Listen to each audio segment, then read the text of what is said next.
Olá, meus irmãos, sejam bem-vindos, vocês que chegaram agora aí com a gente. Nós vamos estudar nesse momento a carta de nosso Senhor Jesus Cristo à igreja de Laodiceia, que está lá em Apocalipse, no capítulo 3. É a última carta enviada. Tudo acontece quando o apóstolo João, então, é perseguido pela palavra do Senhor. Ele estava ensinando, pregando as verdades que ele havia aprendido da parte do nosso Senhor Jesus Cristo, e a fé cristã então estava crescendo e se desenvolvendo em Roma, até que se desencadeia então uma perseguição. Nesse momento, uma perseguição sobre a liderança da igreja. Eles tentam então matar o apóstolo João, e havia corrido naquele momento uma lenda de que o apóstolo João não poderia ser morto. De fato, eles tentam matá-lo, mas não conseguem. E então, dando ouvidos a esta lenda, o império decide então exilar o apóstolo João na ilha de Patmos, uma ilha no mar Egeu, perto de Éfeso, da cidade de Éfeso. Tanto que Éfeso é a cidade e lá está a igreja na qual o apóstolo João vai congregar depois que ele sai da ilha de Patmos, depois que ele é liberto. Estando na ilha de Patmos, o apóstolo João recebe então uma revelação da parte de nosso Senhor Jesus Cristo. O seu espírito é arrebatado até os céus e então ele ouve e vê muitas coisas que ele coloca para nós no livro de Apocalipse. Existem ali muitas imagens de feras, de répteis, imagens às vezes assustadoras, imagens aterradoras, e que com certeza Deus, quando através do apóstolo João envia esta carta às igrejas, as igrejas entenderam cada uma destas imagens, entenderam esta carta da parte do Senhor, que é uma carta que traz um teor de tranquilidade, ela passa um teor de conforto. Ela é enviada para pessoas que estão passando por grandes perseguições, grandes pressões internas e externas, e o propósito do livro de Apocalipse é levar conforto para aqueles que estão sofrendo. Então, aquelas informações que nós temos neste livro não é outra coisa senão uma revelação da parte do Senhor das coisas que aconteceram em relação a Cristo, das coisas que estavam acontecendo naquele momento em relação a Cristo e das coisas que aconteceriam no futuro em relação a nosso Senhor Jesus Cristo e também a sua igreja, com a intenção de confortar a igreja, de consolar, tudo bem? Então, o apóstolo João agora, no capítulo 3, passa a tratar então, a partir da vontade do Senhor, daquilo que estava acontecendo na igreja de Laodiceia. A igreja de Laodiceia também, assim como as demais, ficam na atual Turquia. Então, por que nós damos a localização? Caso às vezes alguém esteja indo ou queira visitar estas igrejas da Ásia Menor, para quem João escreveu estas cartas, deve ir até a atual Turquia, em Istambul, e de lá então pegar um guia e ir até estas igrejas, até estas ruínas, para visitar. Em relação a Laodiceia, não há muito o que se ver lá.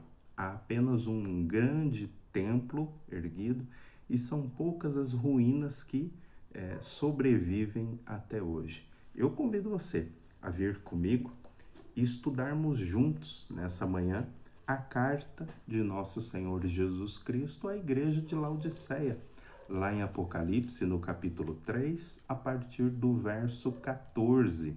Apocalipse 3, verso 14. E diz assim a palavra do Senhor: Ao anjo da igreja em Laodiceia escreva: Estas coisas diz o Amém, a testemunha fiel e verdadeira, o princípio da criação de Deus.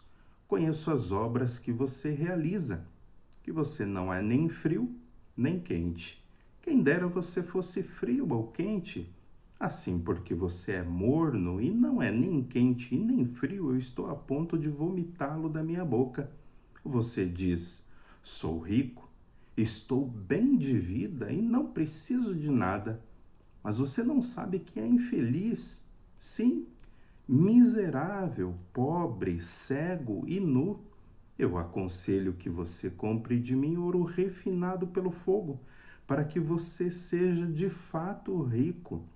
Compre vestes brancas para se vestir, a fim de que a vergonha da sua nudez não fique evidente. E compre também colírio para ungir os seus olhos, a fim de que você possa ver. Eu repreendo e disciplino aqueles que amo. Portanto, seja zeloso e arrependa-se. Eis que estou à porta e bato. Se alguém ouvir a minha voz e abrir a porta, entrarei em sua casa e cearei com ele e ele comigo. Ao vencedor, darei o direito de sentar-se comigo no meu trono, assim como também eu venci e me sentei com meu Pai no seu trono. Quem tem ouvidos, ouça o que o Espírito diz às igrejas. Olha que carta interessante. O tema que eu dei para esse nosso estudo nessa manhã é a igreja indiferente. Isso mesmo, a igreja indiferente.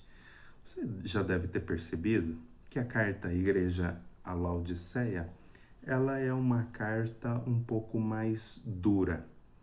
Ela é uma carta onde Cristo não traz evidências de pontos positivos naquela igreja. Então, tudo o que resta nesta carta é repreensão e disciplina de alguém amoroso, de alguém que quer o bem daquela igreja. Alguns estudiosos dizem que a igreja de Laodiceia é a última versão profética da igreja que nós vivemos agora, uma igreja indiferente. Seja pelo sim, seja pelo não, vamos ver o que diz então essa carta. E eu gostaria então que você começasse aí, se você estiver anotando, que você guardasse isso com você. E eu anotei aqui: nem paixão por buscar a Deus e nem frieza o suficiente para abandonar a Deus. Nem busca e nem abandona. O que fazer com uma igreja assim, que nem busca, nem abandona, nem tem paixão suficiente para se achegar e permanecer, e nem frieza suficiente para abandonar de vez? Alguém que está caminhando em cima do muro, alguém que não está evoluindo na fé. O que fazer com uma igreja assim? Eu gostaria de dar para você um pouco daquilo que é o pano de fundo desta igreja, para que nós possamos então entender aquilo que Cristo está, a mensagem que Cristo está enviando à igreja. Novamente, Cristo então se apresenta a esta igreja como aquele que é o Amém. Se você observar lá no verso 14, ele se apresenta, quem está falando, e olha lá: ao anjo da igreja em Laodiceia escreve estas coisas, diz o Amém, a testemunha fiel e verdadeira, o princípio da criação de Deus. Jesus é o último, é o fim, é a conclusão e a consumação de todas as coisas. Todas as coisas vão convergir em Cristo. É por isso que ele se apresenta como o Amém. Ele também se apresenta como a fiel testemunha. Nesse caso aqui, testemunha significa mártir. É aquele que morreu, viveu com paixão tal e morreu pela verdade que proclamava, pela verdade que defendia. É dessa maneira que ele se apresenta então à igreja, e ele diz: o princípio da criação de Deus. Não é que Jesus seja o primeiro criado por Deus. Jesus é Deus, ele não é criado. Jesus é gerado. A palavrinha princípio da criação de Deus aqui indica aquele que é a imagem da criação, ou seja, a criação deve espelhar esta imagem principal. Qual? Cristo Jesus, né? Então, depois de apresentar-se, Cristo passa agora a apresentar as dificuldades desta igreja. E tudo que ela tem são, de fato, pontos negativos. E eu quero fazer isso, quero apresentar aqui os pontos negativos desta igreja. E existe também, da parte do Senhor, graça. Exatamente, existe graça aqui em uma carta tão dura. Existe misericórdia, existe amor, e isso vai confortar o nosso coração. Isso vai nos dar consolo. Eu quero agora te dar um pouco do pano de fundo daquilo que está nos versos 15 até o verso de número 18. Do verso 15 até o verso de número 18, esse pano de fundo nos ajuda a entender a mensagem para a igreja de Laodiceia. Então, o que nós temos no início da cidade de Laodiceia é uma cidade extremamente bonita, rica, pomposa, uma cidade que várias vezes na história dela, na história que nós podemos pesquisar, ela é destruída por terremotos. Então vem o terremoto e destrói quase que a cidade inteira. E a cidade é tão rica, tão poderosa, que é ela mesma quem providencia toda a reconstrução. Esta cidade, muitas vezes, ela é procurada pelo Império Romano para receber ajuda financeira no processo de reconstrução e até mesmo mão de obra especializada. E a cidade sempre orgulhosamente rejeitava toda a ajuda, porque eles tinham muito recurso financeiro, muita capacidade de reconstruir a cidade, mão de obra farta, não faltava e eles tinham grande capacidade então. E providenciavam a reconstrução dessa cidade, uma cidade riquíssima, um centro onde se negociavam pedras preciosas, mais abundante aqui o ouro, uma espécie de centro bancário daquela época, grande capacidade então, uma cidade riquíssima, muito bonita essa cidade. E o nome dessa cidade, antes de ser Laodiceia, se chamava então Diáspoli. Diáspoli significa cidade de Zeus. Muito interessante que nessa cidade, e até hoje, havia um templo imponente dedicado a Zeus. E se você vai pelo Google Maps, você ainda percebe que este templo está levantado ali, ele está em ruínas. Mas aquilo que são os pilares que sustentam esse templo permanecem em pé até hoje. São pilares muito grandes, muito robustos e que indica que havia um templo ali muito fantástico, muito bonito. Uma cidade extremamente rica, com certeza não teria construído um templo ruim para aquele que era o patrono da cidade. Eles tinham Zeus como patrono da cidade, então, e o nome da cidade, Diáspoli, significava cidade de Zeus, povo de Zeus, então. Pois bem, havia naquele momento muitas invasões acontecendo nas cidades da Ásia Menor. Muitas invasões, muitas guerras, e naquele momento, na cidade de Diáspoli, que ainda não era Laodiceia, não era diferente.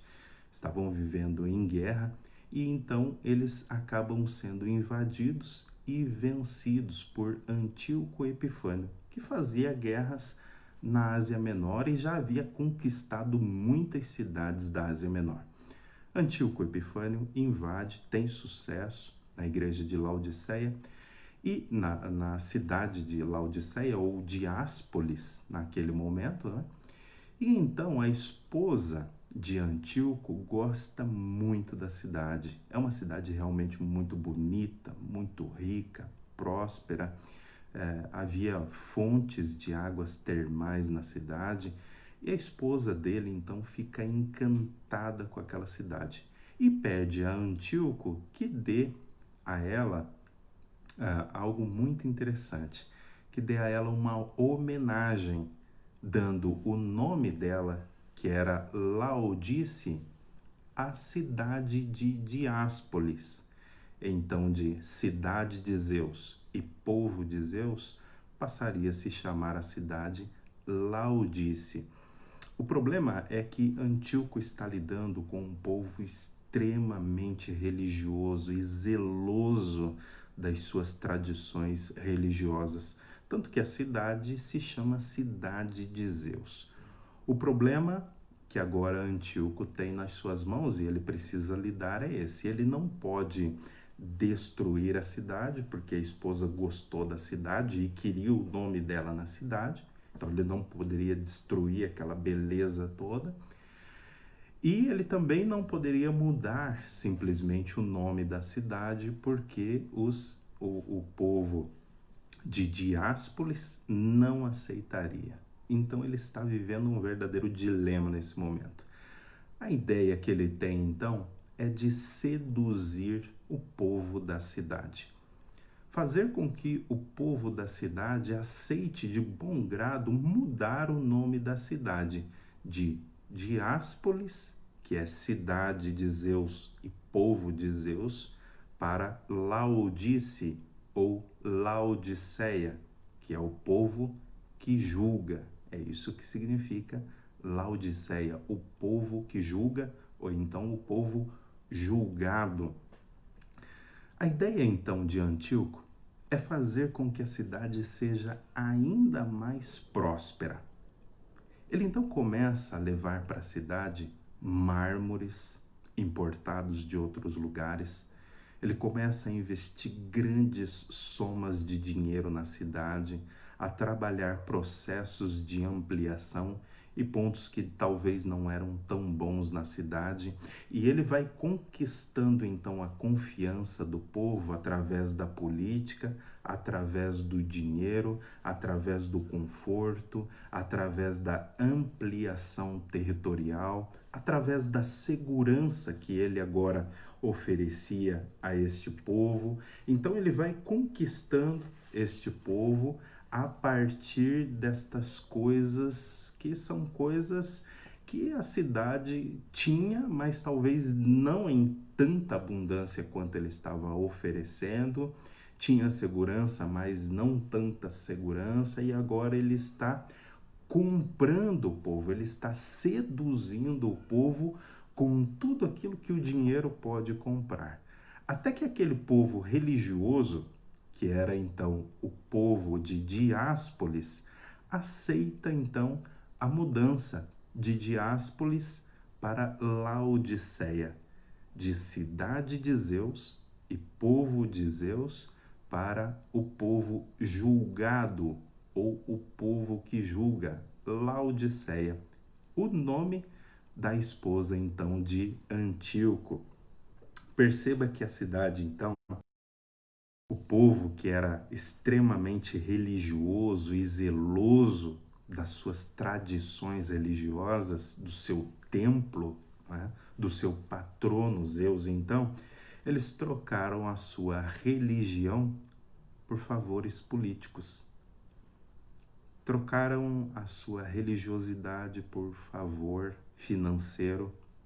Trocaram a sua vida e o seu zelo e o seu Deus por favores políticos, por conforto, por fama, por adulação que vem da parte do mundo. Perceba que isso não é alguma coisa que está distante da nossa igreja hoje. Hoje você olha para a igreja e você percebe a mesma coisa. Você percebe uma luta muito maior dentro da igreja por questões políticas do que pelo próprio evangelho. Existe um gasto de energia muito grande em questões políticas e esse mesmo gasto de energia não é aplicado nas questões relacionadas ao evangelho. Assim como a cidade de Laodiceia ou Diápolis foi vencida então pelos políticos, pela sua persuasão, pelo conforto, pela riqueza, muitas vezes a igreja dos nossos dias pode estar também condicionada, fardada a acontecer o mesmo, fadada a abraçar o mundo, a abraçar a política, a abraçar o conforto que os políticos podem dar, a segurança que eles podem dar e fazer com que o povo de Deus, ao invés de buscar anunciar e lutar muito mais pelo evangelho de nosso Senhor Jesus Cristo, busquem então fazer muito mais política do que anunciar o evangelho.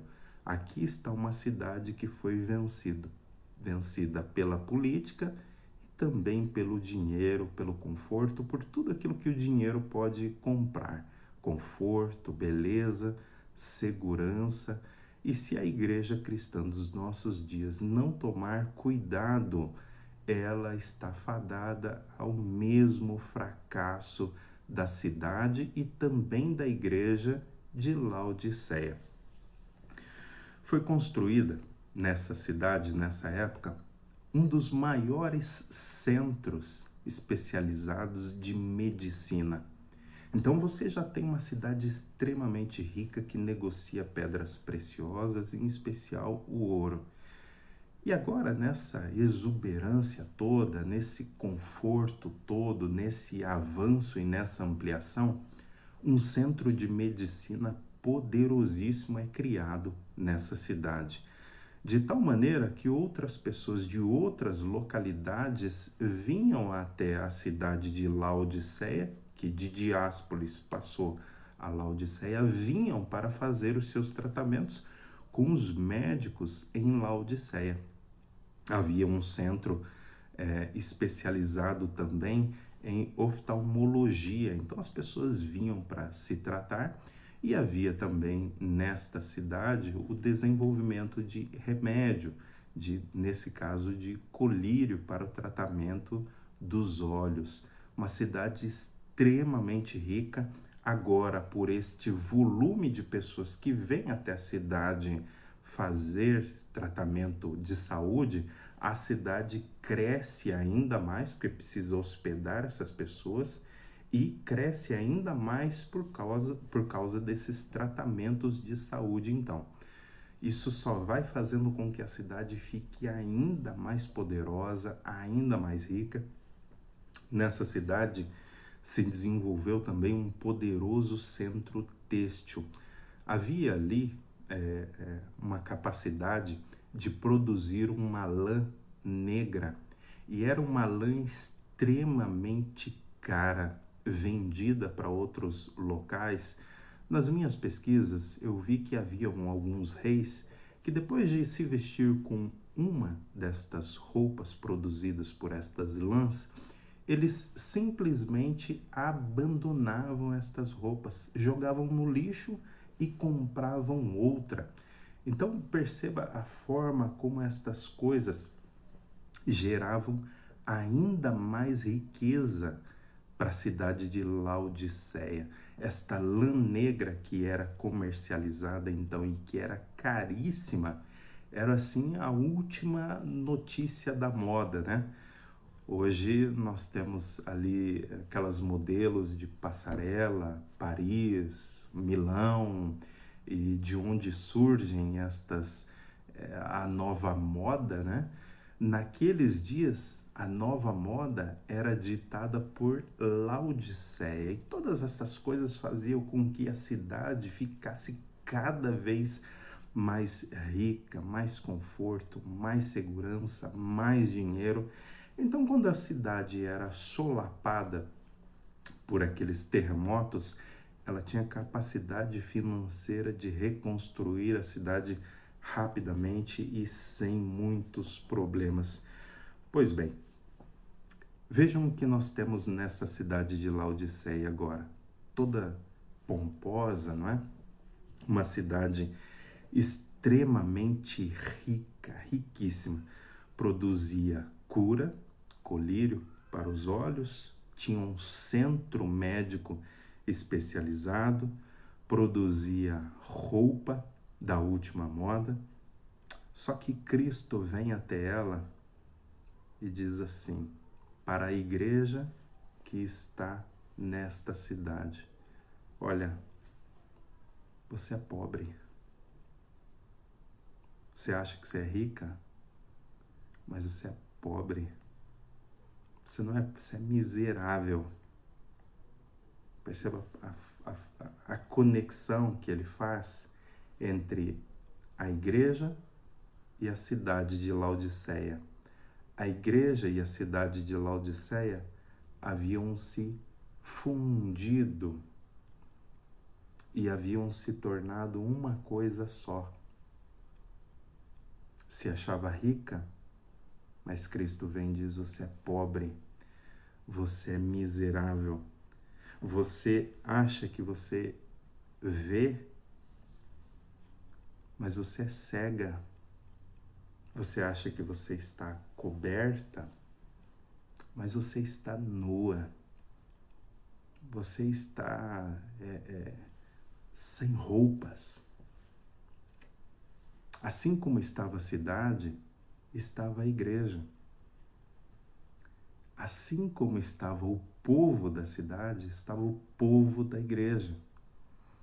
Era uma igreja que havia casado com o mundo, havia se transformado em um só com o mundo, havia se conformado com as coisas do mundo. O problema dessa igreja, Cristo vai dizer, é o orgulho. Olha, você pensa que você não precisa de mais nada, mas você é cega.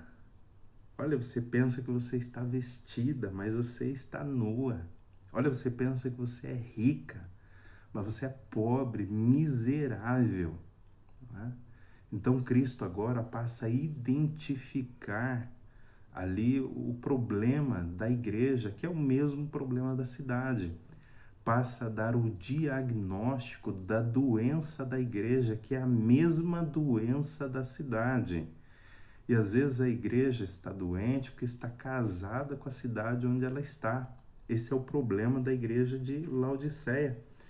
É por isso que Cristo vai aconselhar esta igreja. Qual é o remédio de Cristo, então, para essa igreja? Saia às compras. Isso mesmo. Vá às compras. Esse é o remédio de Cristo à igreja. Eu aconselho que de mim você compre ouro refinado pelo fogo, colírio para enxergar. Aconselho que de mim você compre vestes brancas. O remédio para essa igreja é: saia às compras. Saia da situação onde você está, desse marasmo espiritual que você está vivendo, desta religiosidade que você está vivendo. Dê um passo na minha direção. E nós vamos ver que Cristo está a um processo de distanciamento aqui. Dê passos na minha direção. Cristo vai dizer que a verdadeira riqueza, não é, vem dele. A verdadeira santidade vem dele. A verdadeira cura vem dele. Ele diz à igreja: aconselho-te que de mim compre ouro refinado pelo fogo. Aconselho que de mim você compre ouro. Ele está dizendo à igreja: olha, eu tenho a verdadeira riqueza. E a minha riqueza não é a riqueza que você tem. A minha riqueza é superior à riqueza que você está acostumada. Eu tenho a verdadeira riqueza para você e eu aconselho que você busque estas coisas comigo, Cristo está dizendo. Né? E ele vai dizer, olha, eu aconselho que você compre colírio comigo. Tudo isso é um trocadilho com aquilo que a cidade tinha em abundância e que trouxe muita riqueza para a cidade. Eu aconselho que você compre de mim colírio. Busque em mim capacidade para ver as coisas como elas de fato são. Que você seja curada da sua cegueira espiritual.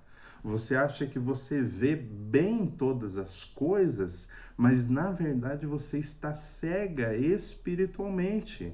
Então compre de mim colírio para que você possa ver as coisas como as coisas de fato são, na sua realidade, na sua totalidade. Eu aconselho que de mim você compre vestes brancas, não aquela veste de lã negra, a última moda da cidade, mas sim justiça, santidade. Eu aconselho que você busque em mim justiça e santidade, não é? Todas estas coisas são um trocadilho com aquilo que a cidade está vivendo. Isso nos mostra, sabe o quê? Que Jesus era alguém que tinha senso de humor e que manteve este senso de humor até mesmo nos céus. Há aqui uma pitada de senso de humor, então você não espere ver nos céus um Jesus assim, ó, carrancudo, brabo, faz isso, faz aquilo, para lá. Não, não espere por isso. Se você esperar por isso, você vai se frustrar. Jesus parece ser alguém que faz as pessoas dar risada vez por outra. Ele tem assim um grande senso de humor, não só nessa passagem em Apocalipse, mas em outras passagens nos evangelhos, quando nós vemos algum confronto. Ele é alguém que alimenta o senso de humor. Pois bem, ele está aqui fazendo trocadilhos com aquilo que a cidade está acostumada. Olha, a verdadeira riqueza está comigo, diz Jesus. Olha, eu aconselho que você veja bem, mas a partir daquela visão que eu posso dar para você. Olha, eu aconselho que você jogue estas vestes negras fora, desconsidera isso aí e pega aqui comigo vestes brancas, vestes de santidade, vestes de justiça. A verdadeira riqueza está comigo, então. Cristo está lidando com uma igreja extremamente, então, indiferente. Uma igreja que está casada com o mundo. Uma igreja que não tem tanta paixão assim para buscar a Deus, para fazer a vontade de Deus, conforme a vontade de Deus é revelada, e também não é uma igreja assim que está tão fria para abandonar a Deus de fato. É uma igreja que vive uma religiosidade medíocre, né? Ela está em cima do muro e Cristo então está identificando esses problemas e apresentando a solução. A solução, sai às compras, venha até mim e eu vou te dar verdadeira santidade, eu vou te dar a forma correta de ver o mundo como ele de fato é, e eu vou te dar a verdadeira riqueza, então.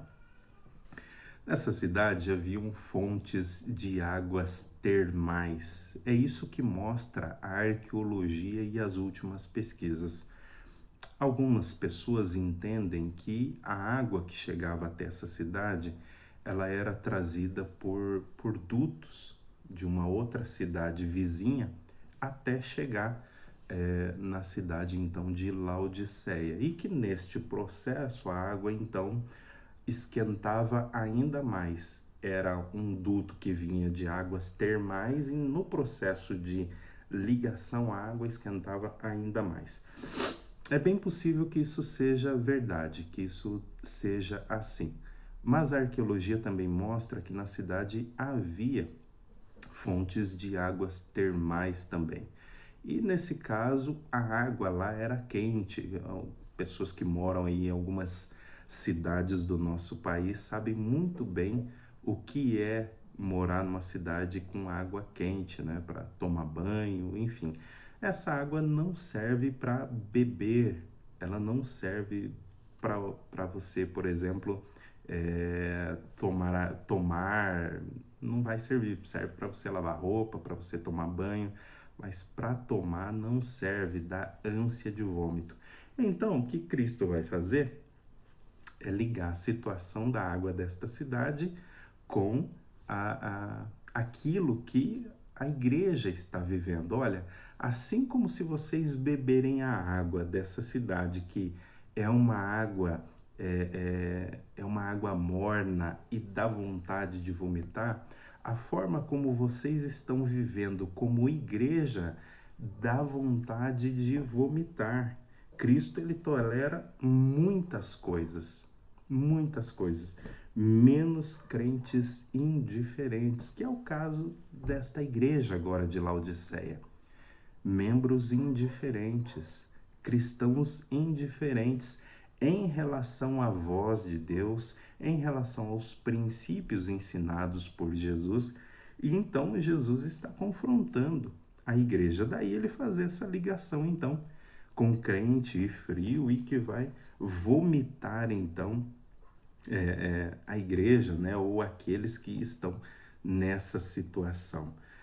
Perceba que Cristo, ele aceita muitas coisas, menos cristãos indiferentes, menos cristãos casados com o mundo, pessoas que não têm uma paixão tal para assumir a vontade e os princípios de Deus, mas também não é frio o suficiente para abandoná-lo de vez, então passam a viver uma religiosidade. Esse é o problema da igreja, uma igreja extremamente orgulhosa.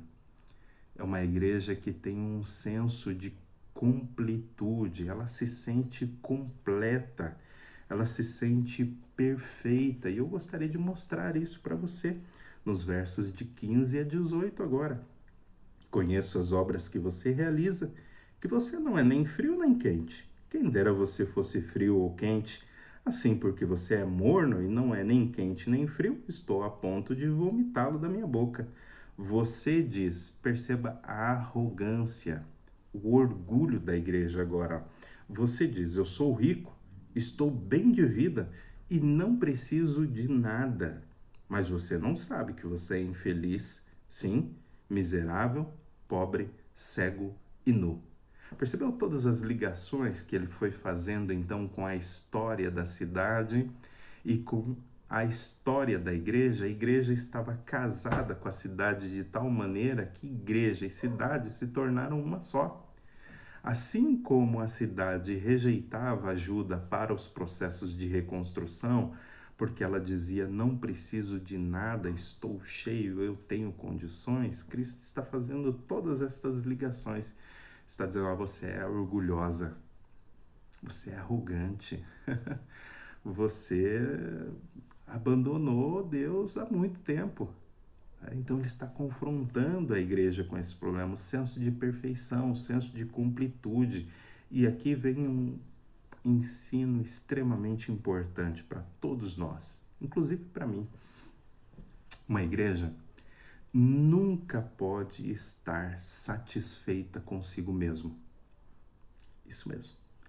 Uma igreja nunca pode estar satisfeita consigo mesmo. Os seus membros nunca podem estar satisfeitos. A igreja de Laodiceia estava satisfeita com a sua adoração, estava satisfeita com o seu culto, estava satisfeita com a sua pregação, estava satisfeita com o seu estilo de vida, estava satisfeita com o seu trabalho, estava satisfeita com a sua família, com a forma como ela estava conduzindo as coisas. Estava satisfeito com a liturgia da igreja, estava satisfeito com o ensino da Bíblia. Agora, Cristo nos mostra que uma igreja fiel e verdadeira nunca deve estar satisfeita. Existe sempre algo para ser melhorado. Existe sempre algo ainda que não foi alcançado e que precisa ser alcançado. Como diz o apóstolo Paulo, nós como igrejas estamos em processo de alcance até chegar à imagem do varão perfeito.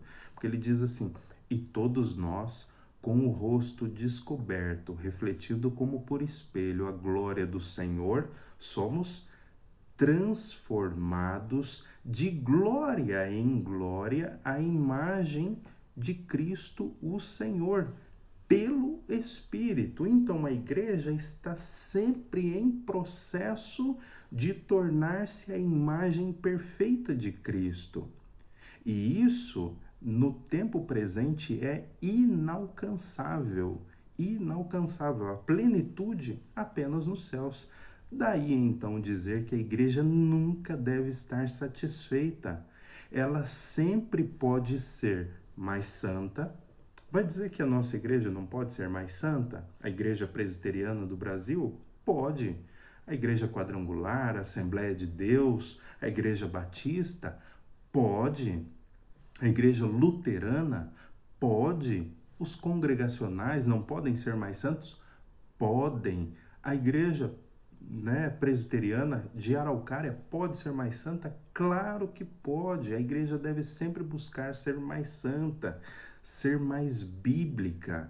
Não pode ser mais bíblica? Claro que pode. Ser ainda mais amorosa, ser ainda mais graciosa, mais misericordiosa, ser ainda mais a imagem de Cristo em todos os seus atos.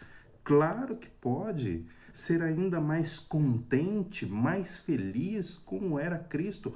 Claro que pode, a igreja está sempre em processo.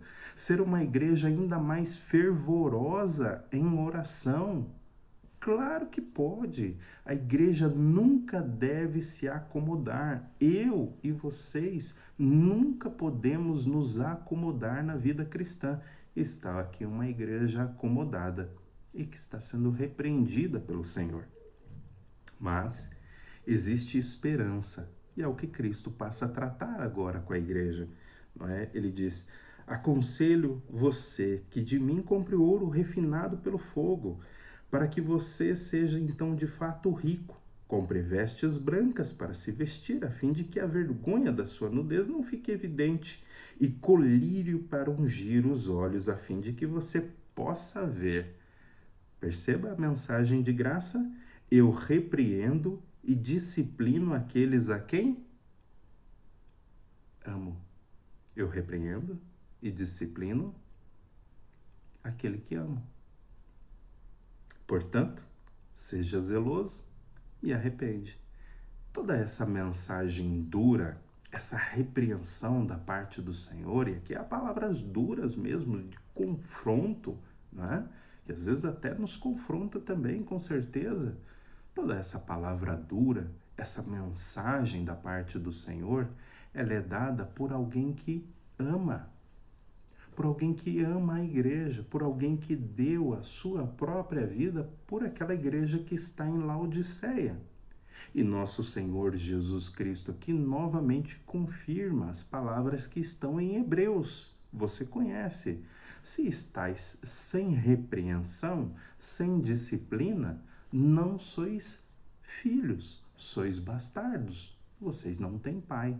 Mas, se vocês estão sob disciplina, sob correção, então vocês têm Deus por pai. Deus ama vocês, porque Deus disciplina e corrige todos aqueles a quem ama e tem por filho, não é? Então Deus está corrigindo uma igreja que ele ama. Muitas vezes as pessoas pensam que ser corrigido é um exercício ruim, é um exercício às vezes de desgosto, de tristeza, mas não é. Ser corrigido muitas vezes é um ato de amor de Deus para nós. Muitas vezes nós precisamos também, eu e cada um de vocês que estão aí me ouvindo, ouvir palavras de repreensão, palavras de correção. Muitos de nós, não é o meu caso, graças a Deus, já não tem mais o seu pai, a sua mãe, para às vezes dar-lhe uma repreensão, dar-lhe uma correção. E então entra a figura do pastor, a figura dos presbíteros, dos diáconos, a figura dos anciãos da igreja, para ajudar você, muitas vezes, quando eles estão vendo que você vai dar um passo errado. Olha, minha irmã, não entra nesse namoro. Essa pessoa não é de bem. Olha, meu irmão, não entra nesse namoro. Espera mais um pouquinho, essa pessoa não é de bem. Dá para ver que não foi enviada ainda pelo Senhor, não foi enviado pelo Senhor. Por quê? Porque não é uma pessoa que serve a Deus, não entra nesse casamento. Olha, meu irmão, não faça isso no seu trabalho. Proceda desta maneira, trabalhe como ao Senhor. Oh, meu irmão, não bata na sua esposa, não trate a sua esposa dessa maneira. Minha irmã, não bata no seu marido, não trata o seu marido desse jeito, porque você está desrespeitando ele. E o seu marido na sua casa é como Cristo e você é como a igreja. Você deve submissão a ele, como a igreja deve submissão a Cristo. Você deve respeitá-lo. Você, meu irmão, deve respeitar a sua esposa. Percebe? Todos os princípios que vão sendo ensinados e que vão nos corrigindo, vão nos colocando nos trilhos. E às vezes recebemos uns puxãozinhos de orelha. Por quê? Está aqui. Somos amados. Porque o Senhor nos ama. Então, de vez em quando, a palavra de Deus, a espada de Deus nos corta. Não é? E eu diria até que ela nos corta todos os dias. Não é? E ela fere mesmo para poder curar. Ela mexe em algumas coisas onde nós estamos errados. E ela precisa produzir cura exatamente ali onde nós precisamos receber esta cura. É o que está acontecendo com a igreja em Laodiceia. Cristo está enfiando a sua espada na igreja para poder produzir a cura ali. Não é? Identificou a doença da igreja e agora apresenta o remédio. Olha, venha às compras. Compra de mim ouro de verdade. Compra de mim colírio de verdade, remédio de verdade. Compra de mim vestes de santidade. Olha, não é? E então ele vai dizer: eu repreendo e disciplino esta minha palavra dura para você, esta repreensão, essa disciplina, é porque eu te amo, é porque eu paguei um preço altíssimo por você. Então, às vezes você está levando uma vida errada, meu irmão e minha irmã, uma vida torta. Você deve esperar alguma repreensão, sim, da igreja, do pastor, dos presbíteros, dos diáconos, dos irmãos à sua volta, dos seus amigos cristãos que estão contigo, minha irmã. E às vezes eles precisam dar um puxãozinho de orelha em você mesmo, porque eles amam você, porque querem o seu bem, porque querem o bem da sua família, não é? E essa disciplina é de alguém que ama, é da parte do Senhor. Então receba a disciplina porque é para o teu crescimento, é para o meu crescimento. Ninguém gosta de ser chamado a atenção, é verdade. Ninguém gosta. No momento, diz Hebreus, nem parece que a repreensão produz assim algo bom, mas é certo que produz em nós crescimento, não é? Crescimento. Então, ser zeloso e se arrependa.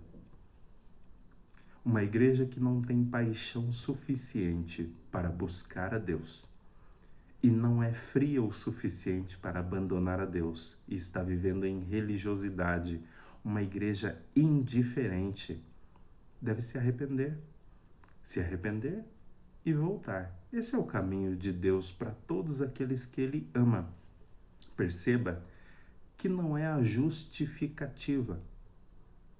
Nós não devemos nos justificar diante de Deus nas nossas orações. Nós não devemos nos auto-justificar em relação aos nossos problemas e em relação à repreensão que o Senhor nos dá. Ele não pede para que nós levemos diante dele justificativas. Ele pede para que levemos diante dele arrependimento, conversão, mudança. Tragam diante do Senhor arrependimento, não justificativas. Arrependimento. Essa é a saída apresentada a Cristo, apresentada por Cristo, então, a essa igreja, irmãos. Pois bem, Cristo agora apresenta-se, então, do lado de fora desta igreja, batendo na porta, uma imagem aqui que ele traz, né? Batendo na porta e chamando alguém que está dentro. Muitas vezes este versículo ele é utilizado para pessoas que não são crentes, não é verdade? Olha, meu irmão, Cristo está batendo na porta do seu coração. E ele está falando com você, abra a porta do seu coração e deixa ele entrar. Mas na verdade não é isso. Cristo está falando a respeito destas coisas para uma igreja, para alguém que ele ama, para alguém que já é o seu filho.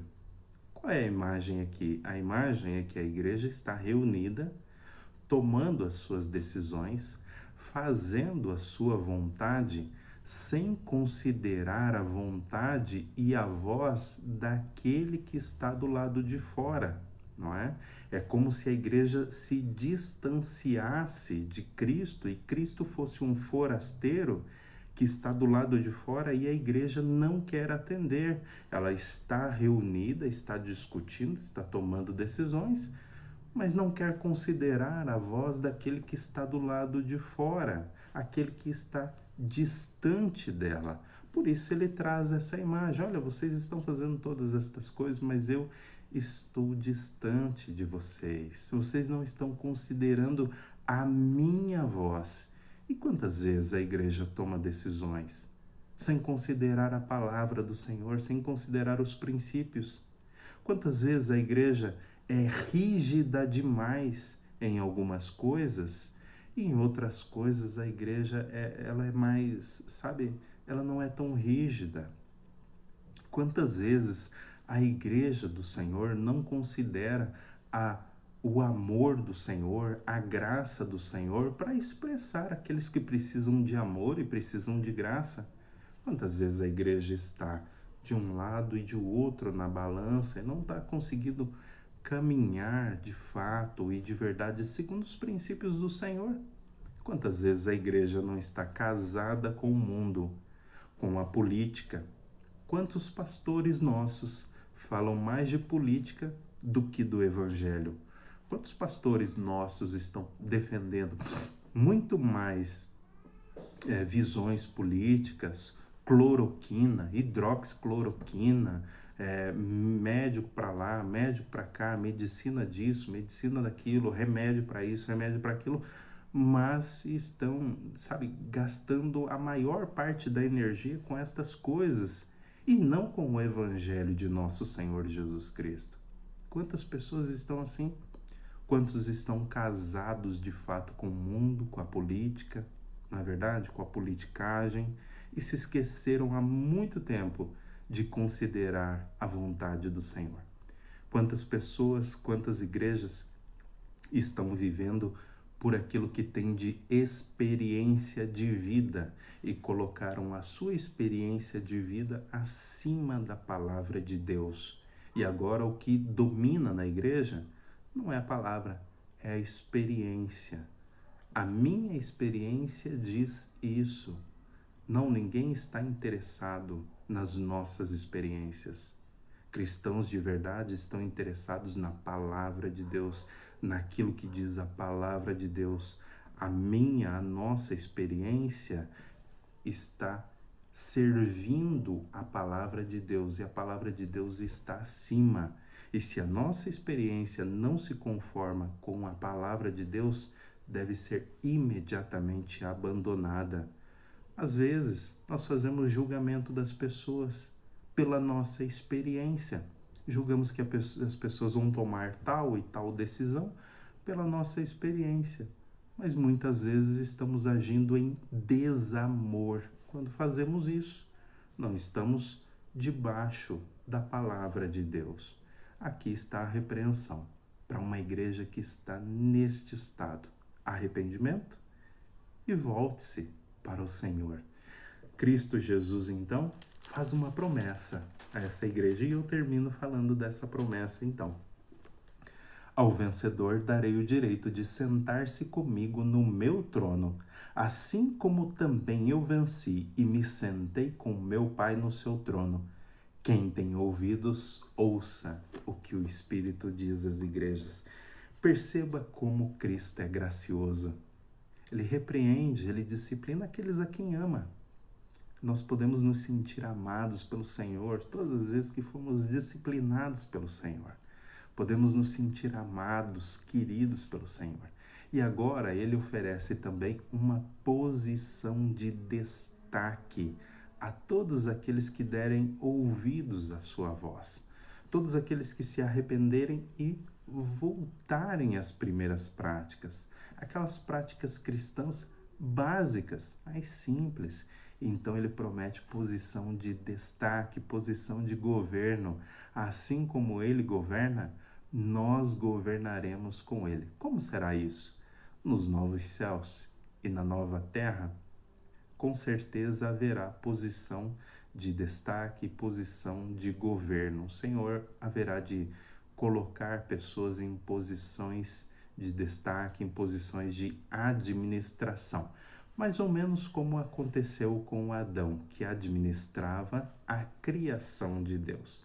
A mesma coisa vai acontecer, o Senhor vai colocar pessoas em posições de governo, de administração na nova criação. E certamente isto nos será uma bênção da parte do Senhor. E assim como Ele governa, nós também governaremos. Assim como Ele governa com paz, com justiça, com misericórdia e amor, nós também governaremos assim como Ele governa. A minha oração nessa manhã é para que o Senhor fale ao seu coração e principalmente para que nesse momento que nós estamos encerrando, você possa pensar na sua vida. Como está a sua vida diante do Senhor? Será que você já não tem mais paixão para buscar o Senhor? E também não está nem tão frio para abandonar o Senhor? Será que isso é uma verdade a teu respeito, a meu respeito? Como está a sua vida em relação à leitura da Bíblia, à oração? Como está andando a sua vida espiritual nesse momento? Eu convido você a orar comigo por você nesse momento, e eu vou orar aqui por mim também, e peço ao Senhor fidelidade. Lembra que ele disse, eu sou a fiel testemunha? Peça ao Senhor, Senhor, eu quero ser fiel, como tu és fiel. Vamos orar? Deus, em nome de Jesus, Pai, nós oramos ao Senhor. Como é fácil, ó Pai, abandonarmos os teus princípios, a tua verdade, Senhor, e nos casarmos com o mundo, com a política, com a influência de homens que nada tem a ver com o teu evangelho, Senhor. Como é fácil, ó Pai, nos corrompermos. Eu digo isso a respeito de mim mesmo, ó Deus. Como é fácil estar preocupado com muitas outras coisas e muito menos com o teu reino, ó Pai. Eu peço que o Senhor me ajude, ó Deus, me ajude a ser fiel ao Senhor, me ajude a ser uma testemunha fiel, como Cristo foi uma testemunha fiel, Senhor. Dá-nos a todos nós forças, ó Deus, para sermos aquilo que o Senhor quer que sejamos. Nos ajuda a termos paixão pela Tua palavra, pela oração, por buscarmos ao Senhor. Tira-nos, ó Deus, do marasmo espiritual, tira-nos da arrogância espiritual, ó Deus, da autojustificativa diante do Senhor e nos ajuda a humilharmos o nosso coração diante do Senhor, diante da Tua face, ó Deus. Abençoa-nos nesta manhã, ó Pai. Seja conosco, trata o nosso coração, porque a Tua palavra nos diz que o Senhor nos ama quando o Senhor nos corrige, ó Deus. E estamos felizes por saber, ó Deus, que o Senhor nos ama. É em nome de nosso Senhor Jesus Cristo que nós oramos. Amém. Amém, meus irmãos. Que Deus abençoe você. Espero que Deus tenha abençoado você com estas palavras nessa manhã, com esse estudo. E logo mais à noite, às 7 horas, nós estaremos então transmitindo o Salmo de número 13. O que a fé é capaz de fazer? Salmo de número 13. Que Deus abençoe muito você, abençoe a sua família e espero encontrar você logo mais à noite às 7. Que Deus te abençoe muito.